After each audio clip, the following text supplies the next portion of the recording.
Okay, well, the Bible calls us to be unsettled. Consumer culture wants us to settle in on things, and Brueggemann states that a poet or novelist is like a pickaxe that attacks the way things are arranged. They're not welcomed by consumer culture. So, in other words, a prophet is anti or countercultural. Most of us refer to prophets as those who tell the world what they are supposed to do. They observe a problem in the world, i.e., the Negro is still languished in the corners of American society and finds himself in exile in his own land.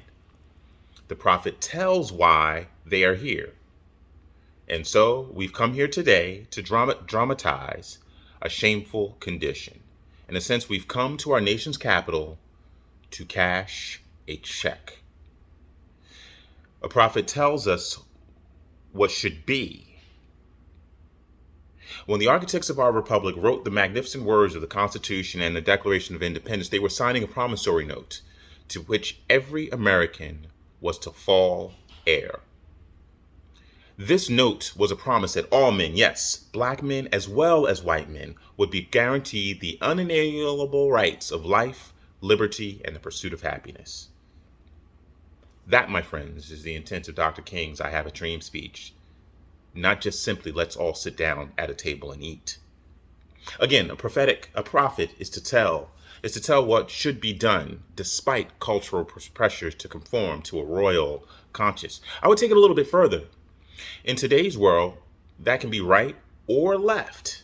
Governmental pressure, TikTok influencer, or other needle moving influences or movements that are not godly. The royal consciousness leads people to a numbness. Counterculture can lead people to detrimental outcomes. The royal consciousness can also lead people to a frenzy of ungodly behavior, i.e., attacking the Capitol or shooting up a church or a school or any other environment for that matter, in the name of some whoever or whatever evil. Brueggemann stated, it is the task of the prophetic ministry and imagination to bring people to engage in their experiences of suffering to death. This is the ultimate go hard declaration. It is the task of the prophetic ministry and imagination to bring people to engage their experience of suffering to death. In other words, have the courage to stand on and articulate your godly convictions in the face of any and all adversity. This reading was a wake-up call. One of the quite interesting takeaways I had from this piece is the equivalency made between being a prophet and a poet. As a poet is creative in putting together words to express a thought artistically, a prophet should in fact do the same. A prophet is as Brueggemann stated, an uncredentialed poet, uncredentialed, not necessarily endorsed by the university or the United Church or the city, the state, the federal government, or anyone for that matter.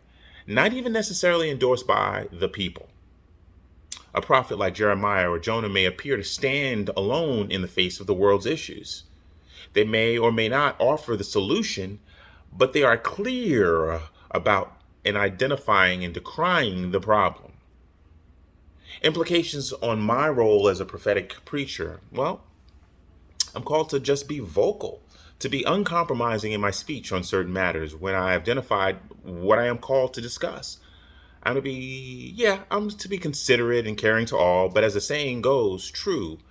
I need to be true to my calling, whether it be on issues of godly masculinity versus toxic masculinity, racial disparity, parenting, or cancel culture, or whatever the issue may be. To be prophetic, we must be informed. Yeah, we must be informed, and though we must be connected in constant conversation and communication with God. Now, I speak regularly with men and women who are well studied, and they may quote Bible upside down, turn it over in chapter and verse. But these same people aren't necessarily godly despite what they may espouse. They're unloving and generally look to find ways to bend the meaning of love your neighbor to love me and love mine first. Implications of being a prophetic preacher require us not to be just informed, but to be connected. The best information in the wrong hands is a waste of good information and can in fact be detrimental to any progress that can be made. Think about it. As Brueggemann spoke substantially about Solomon, Solomon had all the knowledge, but he also inadequately applied it. Brueggemann artistically painted Solomon as the anti-Moses in a way that I had never pondered. He took the freedom, Solomon did, took the freedom that God gifted Israel and caged it. But as Dr. King stated, as our role as prophetic preachers is to let freedom ring.